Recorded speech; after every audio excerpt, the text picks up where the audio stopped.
Hey guys, uh, as you can see, it's quite late for me. 1 a.m. It's a boiling night where I am, so I'm just up and figure that I could do another one of these. Now, remember our last tutorial where we talked about the kernel, kernel puts method, where we can just put little data into a string. Now, we can do this different ways as well. We're going to puts in here. We've got a brackets that is away. It's just telling us that it's an argument, and in this argument we can put a string, and as you'll see, we can also put ints, probably even large. Hang on.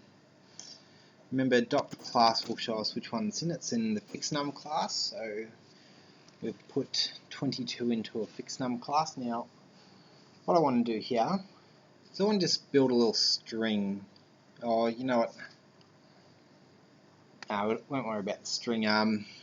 Just a little bit of a text. Like, I'm hoping that some of you guys know a bit more about other languages, like Java or C++ or anything along those lines, because strings are just a line of text, and in Ruby it's more of an object. As we can see, if we type in anything in these quotes, quotes is a dot class, we can see that it comes from the string class. Now, just keep in mind that this is just another object for Ruby. Now, what we're going to do is we're going to run the same thing above. Now we're going to do, well, we've already got dot length. It tells us that there's 29 characters in this string, obviously excluding anything outside of the quotation marks and the quotation marks themselves. Now what we can do is we can do a nice little uppercase,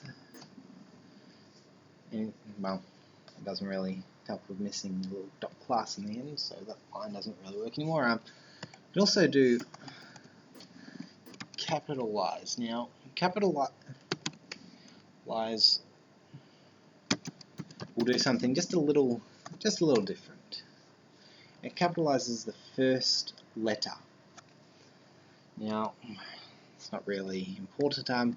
Now, what if we wanted to lower the case?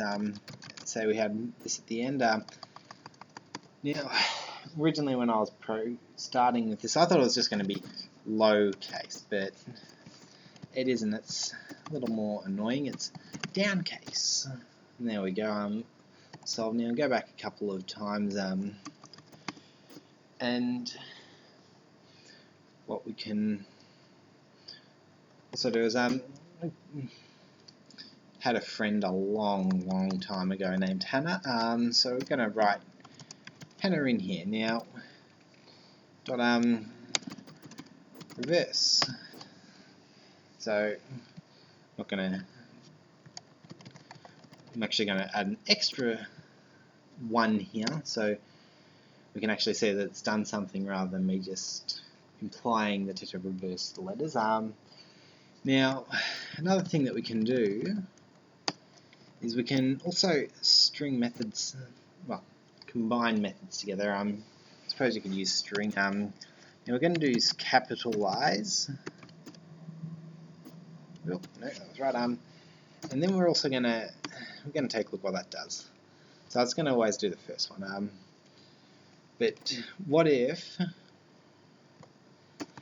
we run this? Sorry, this has just come into my mind. Hoping that, yeah. So it's running the methods in order, obviously. Just didn't have that tested beforehand. So when it's running capitalize, it's capitalizing the age, but then it's running another method, reverse. Now, what we can also do here is we can combine them strings using a plus. For those that haven't used Java or anything, it's pretty much the same thing. And now we can do hello and just uppercase. So that says hello. Now we've got to remember that even though we've got a plus here, it's not taking into account space. We've got to include the space ourselves. We can do it at Hannah, or since we're reversing it, it's better to do it at hello, because if we do it at Hannah, it's going to reverse it first. Now, one last thing.